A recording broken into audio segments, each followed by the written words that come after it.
नमस्कार, आप देख रहे हैं जन टीवी और मैं आपके साथ आकांक्षा पारिक। खबरों की शुरुआत से पहले एक नजर हेडलाइंस पर। देहरादून में ऊर्जा निगमों के कार्मिकों के स्वागत और अभिनंदन कार्यक्रम में सीएम धामी ने की शिरकत। विभिन्न समस्याओं के समाधान करने के लिए सरकार का आभार किया व्यक्त।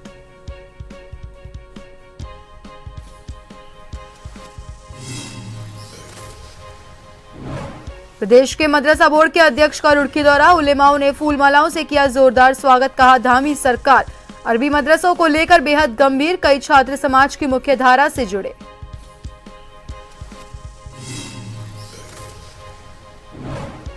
उत्तराखंड में 30 अप्रैल से शुरू होने जा रही चारधाम यात्रा को लेकर यातायात विभाग ने कसी कमर। यात्री भार को देखते हुए 3 तरह के प्लान किए तैयार। श्रद्धालुओं को नहीं होगी किसी तरह की समस्या।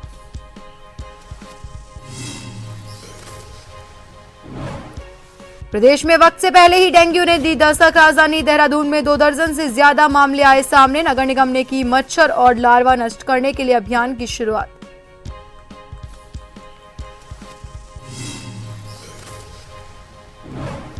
और रुड़की के मैंगलोर में चेकिंग के दौरान बदमाशों ने की पुलिस पर फायरिंग। जवाबी कार्रवाई में एक बदमाश को लगी गोली, दूसरा फरार। कब्जे से एक तमंचा और जिंदा कारतूस बरामद।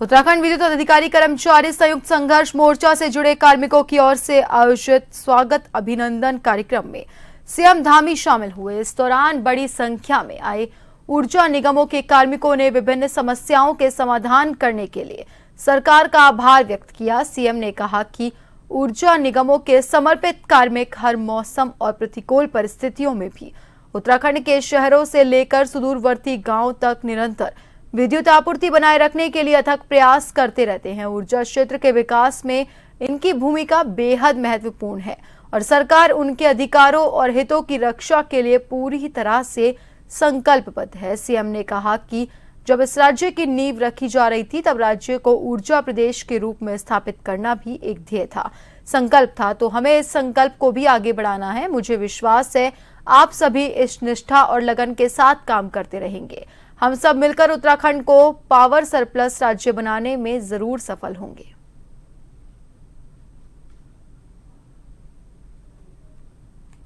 नासू की तरफ जा रहा था तो रास्ते में मेरे साथ श्री अजय टमटा जी भारत सरकार के मंत्री भी थे। तो मैंने उनको कहा, अजय भाई इधर देखो नीचे एक जगह। तो बोले क्या है क्या है?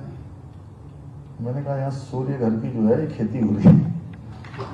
आप लोग जाएंगे ना, कभी ऐसे दिखाई देगा, कभी आपको किसी में जाने का अवसर मिलेगा जब भी, तो आप देखिएगा कि हमारे उत्तराखंड में जगह जगह पर सुंदरम की आपने और आपकी टीम ने जो प्रयास किया है, सब जगह पर हमारे यहाँ पर सौर ऊर्जा की खेती हो रही है। इस तरह से लगातार काम चल रहा है। प्रधानमंत्री सूर्य घर मुफ्त बिजली योजना हो, मुख्यमंत्री सौर स्वरोजगार योजना, एक और जहाँ स्वच्छ एवं हरित ऊर्जा को बढ़ावा मिल रहा है, वहीं हजारों हजार लोगों को आज रोजगार से जुड़ने का भी अवसर इसके माध्यम से मिल रहा है। मुझे अवगत कराया गया है कि प्रधानमंत्री सूर्य घर योजना के अंतर्गत अब तक लगभग 20,000 रूफटॉप सोलर संयंत्र स्थापित किए जा चुके हैं और हमारा प्रयास है कि सभी हमारे सरकारी दफ्तर इससे आच्छादित हो जाए। और आप सब लोग तो चूंकि ऊर्जा के क्षेत्र में काम करते ही हैं, इसको और प्रोत्साहन देना।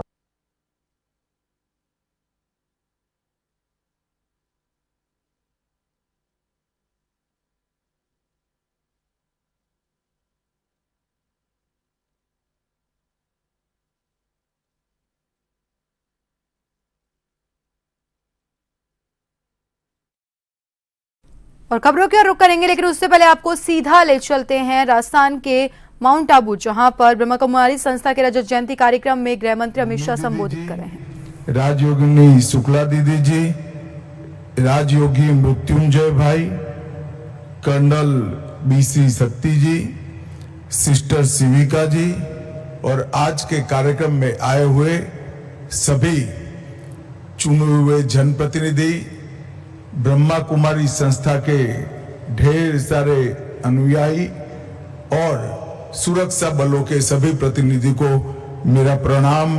ओम शांति।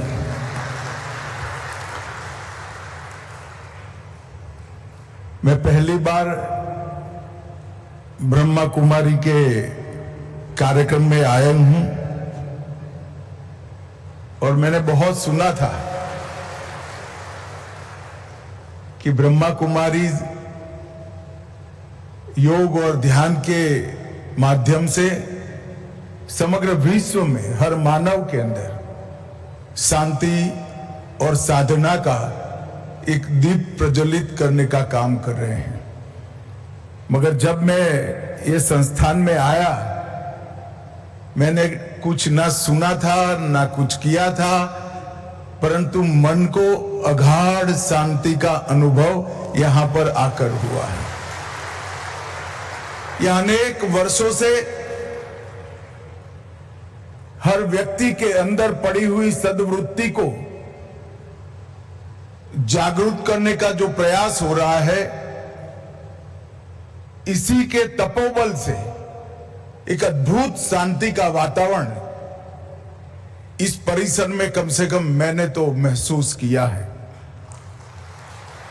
और इस संस्था की अब तक चली सभी गतिविधियों ने ध्यान, साधना, मानसिक शांति, आंतरिक स्थिरता और सद्मार्ग पर चलने की प्रवृत्ति को उत्तेजन देने की सभी प्रवृत्ति के लिए मैं पूज्य लेखराज कृपलानी जी को बहुत आदर सहित प्रणाम कर उनको श्रद्धांजलि देना चाहता हूं। समाज के अंदर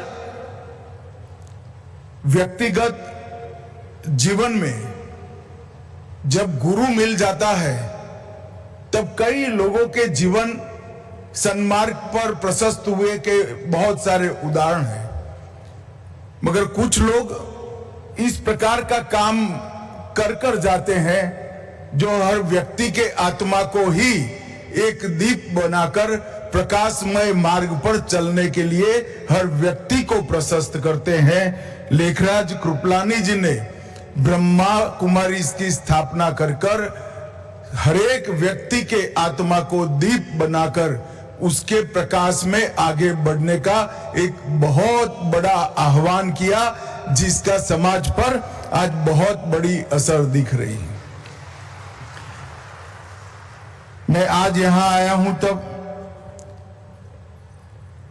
दीदी रतन मोहिनी जी को मनपूर्वक श्रद्धा सुमन अर्पित करना चाहता हूं और राजयोगिनी मोहिनी दीदी को भी बहुत बहुत शुभकामनाएं देता हूं कि आंदोलन को इस सद्वृत्ति की ओर समाज को ले जाने के आंदोलन को इतनी ही ऊर्जा और इतनी ही तत्परता के साथ ब्रह्मा कुमारीज ने अपने त्याग, तपस्या और तेज से दुनिया भर में सादगी, संयम और सहयोग का एक अद्भुत वातावरण खड़ा करने का काम किया है। आज यहां पर दो कार्यक्रम एक साथ हैं। पहला, ब्रह्मा कुमारी संस्था की वर्ष 25-26 की थीम विश्व एकता और विश्व विश्वास हेतु ध्यान, इसका भी लोकार्पण यहां हुआ और सुरक्षा बलों के कर्मियों के आंतरिक जागृति के माध्यम से आत्म सशक्तिकरण पर राष्ट्रीय संवाद का भी उद्घाटन हो रहा है। सुरक्षा बलों के तो हम आपको सीधी तस्वीरें माउंट आबू से दिखा रहे थे, जहां पर ब्रह्मा कुमारी इसकी रजत संस्था का रजत जयंती समारोह मनाया जा रहा है, जिसमें गृह मंत्री अमित शाह संबोधित कर रहे थे। और इसी के साथ रुक करते हैं हमारी अगली खबर का। उत्तराखंड मदरसा बोर्ड के अध्यक्ष मुफ्ती शमून कासमी ने कहा कि उत्तराखंड की धामी सरकार अरबी मदरसों को लेकर बेहद गंभीर है। अरबी मदरसों के छात्र भी समाज की मुख्य धारा से जुड़े, उन्हें भी दीनी शिक्षा के साथ आधुनिक शिक्षा मिले, इसके लिए प्रयास किए जा रहे हैं। मुफ्ती शमून कासमी मंगलवार देर रात शाम दिल्ली जाते समय मंगलौर गोल्डन ढाबे पर रुके, जहां उनका अरबी मदरसों के उलेमाओं ने फूल मालाओं से जोरदार स्वागत किया। इस दौरान मुफ्ती शमून कासमी ने कहा कि उत्तराखंड में मुसलमानों को डरने की जरूरत नहीं है। जो अरबी मदरसे सभी औपचारिकताएं पूरी करते हैं, उनको परेशान होने की जरूरत नहीं है, लेकिन जिनके पास कोई भी दस्तावेज नहीं है, उसे जल्द से जल्द पूरा कर लेना चाहिए। मुफ्ती शमून कासमी ने कहा कि मदरसों पर कार्रवाई कोई बदले की भावना से नहीं, बल्कि जो अरबी मदरसे औपचारिकताएं पूरी नहीं करते उन पर सील लगाने की कार्रवाई की जा रही है। उन्होंने कहा, कांग्रेस ने हमेशा मुसलमानों को गुमराह किया। अगर कांग्रेस चाहती तो आज मुसलमान बहुत आगे होते। वक्फ संपत्ति के ऊपर चल रहा है मामला, किसी को पता ही नहीं कि वक्फ बिल में है क्या चीज। गुमराह कर रहे हैं लोग। क्यों गुमराह कर रहे हैं? उन्हीं मुसलमानों के मुस्लिम पर्सनल बोर्ड और मुस्लिम तंजीमों के बड़े बड़े ऑफिस बने हुए हैं उनके प्रॉपर्टी के ऊपर।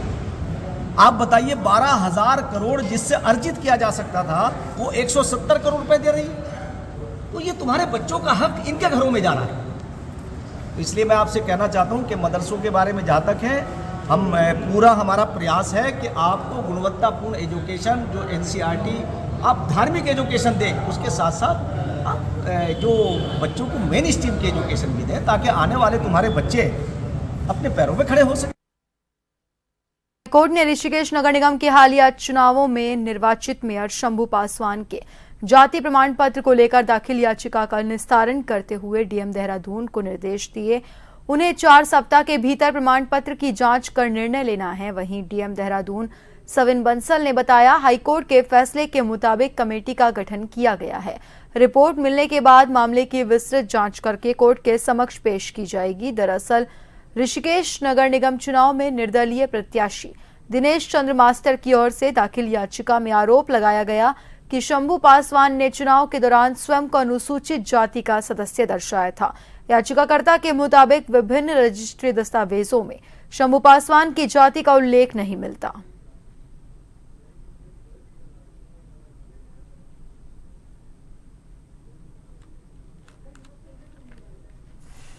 तो हमारी स्क्रूटनी कमेटी की कार्रवाई गतिमान है, so it will take its own course and time and findings will be shared soon. Honourable court के आदेश के पश्चात स्क्रूटनी की कार्रवाई गतिमान है।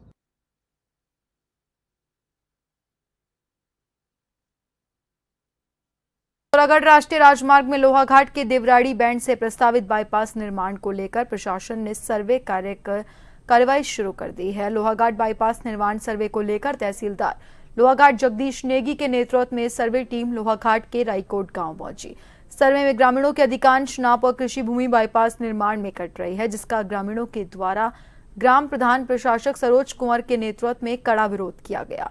ग्राम प्रधान प्रशासक प्रतिनिधि प्रदीप कुमार और अन्य ग्रामीणों ने कहा, रायकोट गांव के अधिकांश लोग खेती बाड़ी कर ही अपने परिवार का भरण पोषण करते हैं और विभाग ने बिना ग्रामीणों को बताए उनकी नाप और उपजाऊ भूमि में 1.5 किलोमीटर लंबा और 24 मीटर चौड़ा बाईपास प्रस्तावित किया।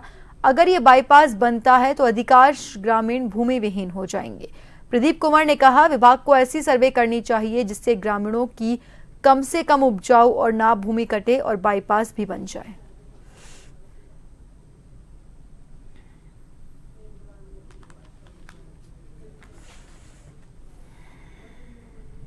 बाईपास है, मेरे को समझ नहीं आता। से जो है हमारी जितनी भी कृषि योग्य भूमि है और नाप और उपजाऊ भूमि है, उसमें लगभग 1.5 किलोमीटर लंबा और लगभग 24 मीटर चौड़ा बाईपास प्रस्तावित है। अगर ये बनता है तो जो है गांव के अधिकांश परिवार जो है भूमि विहीन हो जाएंगे। और जो कि सबको पता है कि रायकोट कुंवर की जो है अधिकांश जनता जो है अपनी कृषि योग्य भूमि से पैदावार उपज से ही अपना परिवार चलाते हैं तथा उसी पे कृषि पे ही जो है लगभग सभी लोग आश्रित हैं। अगर ये विभाग ने जो है पूर्व में बिना किसी ग्रामीणों को अपने भरोसे में लेकर और बिना किसी जानकारी के जो है प्रस्तावित बाईपास बनाया था, इसका ग्रामीण भरपूर विरोध करते हैं। उप जिलाधिकारी हल्द्वानी राहुल शाह के निर्देशन में गौला रिजर्व वन क्षेत्र में अतिक्रमण हटाने की कार्रवाई को लेकर राजस्व और वन विभाग की संयुक्त टीम ने फिर से मुनादी कर स्थलीय सर्वेक्षण किया। पूर्व में जारी निर्देशों के अनुपालन में 50 से ज्यादा अतिक्रमणकर्ताओं ने स्वयं से अपने अतिक्रमण हटा लिए हैं। इस निरीक्षण में तहसीलदार लालकुआ कुलदीप पांडे, तहसीलदार हल्द्वानी मनीषा बेस्ट, कानूनगो अशरफ अली और वन विभाग की टीम मौजूद रही।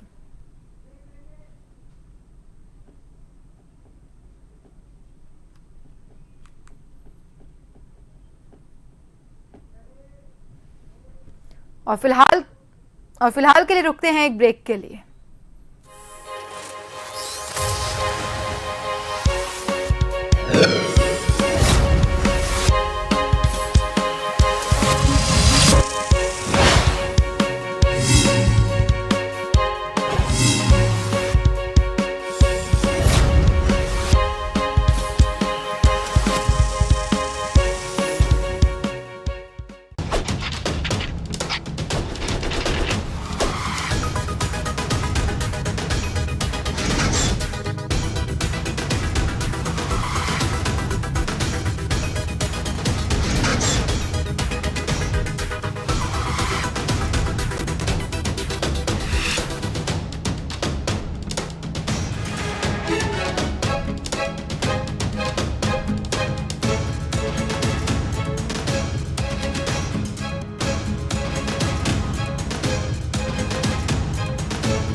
खबरें जो आप पर करती हैं सीधा असर, खबरें जिन पर होती है जनता की नजर, खबरें जिनकी तह तक पहुंचना है जरूरी और जो कसौटी पे हो पूरी। मुद्दा चाहे समाज से जुड़ा हो या फिर सियासत से, तभी वो बनती है खास खबर। खास खबर सोमवार से शुक्रवार शाम 6 बजे।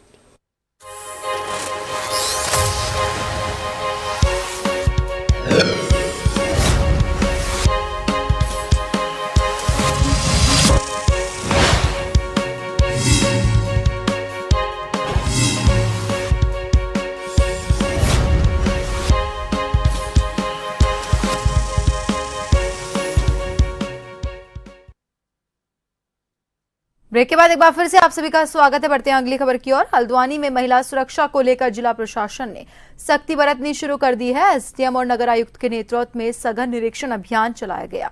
यह निरीक्षण फतेहपुर काटघरिया मार्ग के संवेदनशील क्षेत्रों में अवैध गतिविधियों की रोकथाम के उद्देश्य से किया गया। इस संयुक्त अभियान का नेतृत्व एसडीएम हल्द्वानी राहुल शाह, नगर आयुक्त ऋचा सिंह और तहसीलदार लालकुआ कुलदीप पांडे ने किया। निरीक्षण के दौरान एक दुकानदार के पास से भारी मात्रा में अवैध शराब बरामद की गई। आरोपी के खिलाफ आबकारी अधिनियम के तहत मुकदमा दर्ज किया गया है। जिलाधिकारी महोदया से प्राप्त निर्देशों के क्रम में नगर निगम क्षेत्र हल्द्वानी के अंतर्गत विभिन्न ऐसे स्थानों को चिन्हित किया गया था जो महिला सुरक्षा के दृष्टिगत असुरक्षित स्थान थे, जहां पे किसी प्रकार के असामाजिक तत्वों के द्वारा गतिविधियां की जाती थी। उसी के दृष्टिगत कल परिवर्तन कार्रवाई की गई। परिवर्तन कार्रवाई के दौरान फतेहपुर के पास अवैध रूप से कच्ची शराब या देसी शराब एवं अंग्रेजी शराब की बिक्री होनी पाएगी। मौके पे आपका 21 पाउच, 15 आपके टेट्रा पैक और 21 के करीबन आपके अंग्रेजी शराब के भी बोतलें वहाँ बरामद की गई, जिसमें आबकारी विभाग द्वारा आबकारी अधिनियम के अंदर कार्रवाई की जा रही है। पुलिस नहर पटरी पर चेकिंग कर रही थी, तभी एक काले रंग की कार आती दिखाई दी। संदिग्ध लगने पर पुलिस ने इस कार को रोकने का प्रयास किया, लेकिन चालक ने गाड़ी को वापस मोड़कर पुलिस पर फायरिंग कर दी। पुलिस ने उन्हें सरेंडर करने को कहा, लेकिन बदमाशों ने पुलिस पर अंधाधुंध फायरिंग करने लगे। आत्मरक्षा में जवाबी कार्रवाई में एक बदमाश की गोली लग गई, जबकि एक बदमाश फरार हो गया। फरार बदमाश की तलाश में पुलिस कॉबिंग जारी है। बदमाशों ने पुलिस और सरकारी गाड़ी पर किए गए फायर में ड्राइवर बाल बाल बचा। घायल बदमाश कोतवाली मंगलौर में 307 के मुकदमे में वांछित चल रहा था। बदमाश के एक कब्जे से एक तमंचा, 315 बोर, 2 खोखा कारतूस और जिंदा कारतूस बरामद हुए हैं।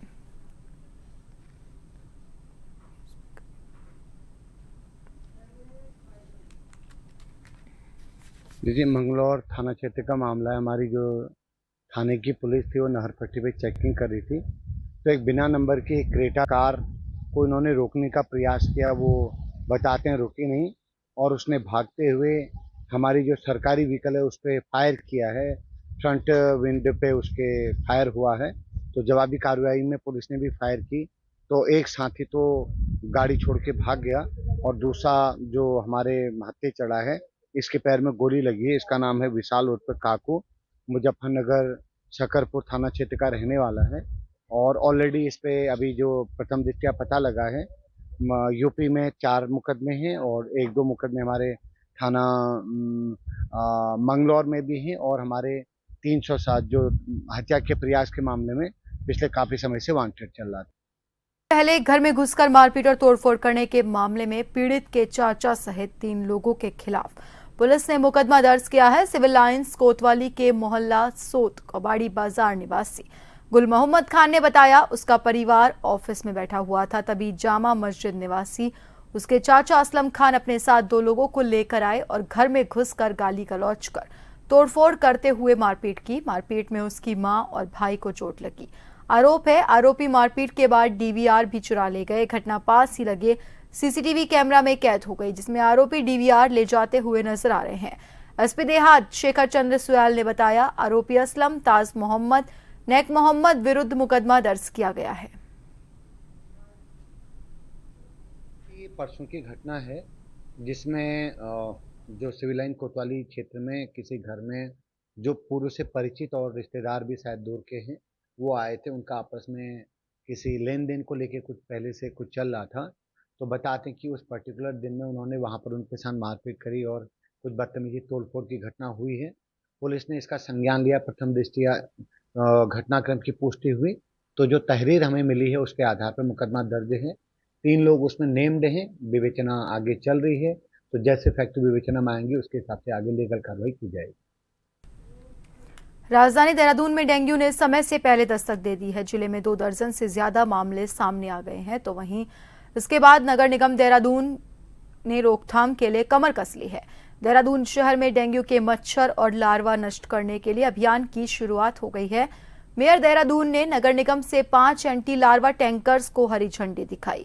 इसके अलावा देहरादून के 100 वार्ड में 130 फॉगिंग मशीन और 4 बड़ी फॉगिंग मशीन निरंतर लार्वा को नष्ट करने का काम करेगी। मेयर ने चेतावनी दी कि अगर कोई डेंगू के लार्वा के प्रति लापरवाही दिखने वालों पर भी चालान की कार्रवाई की जाएगी।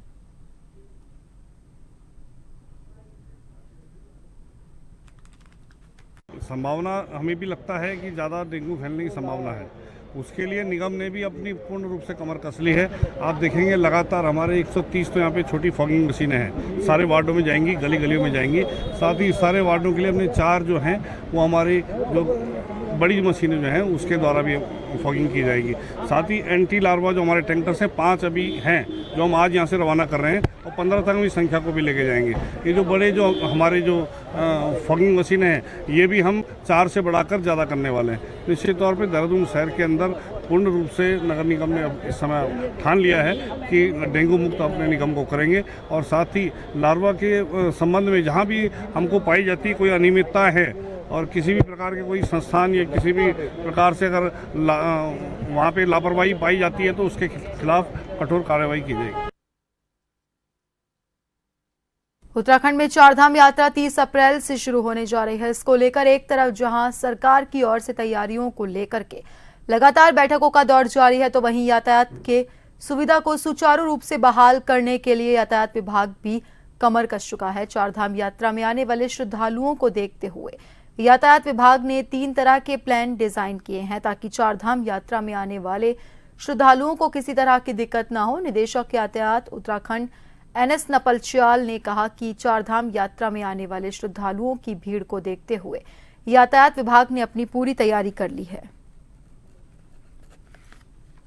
हरिद्वार से लेके जो हमारे जो 4 धाम के जितने भी डिस्ट्रिक्ट हमारे आते हैं, रुद्रप्रयाग, चमोली, उत्तरकाशी, टिहरी, पौड़ी, देहरादून, हरिद्वार, इनमें हमने ट्रैफिक प्लान्स बना लिए हैं और हमने मौके पर 2-3 जिलों में जाके खुद भी उसको देखा है।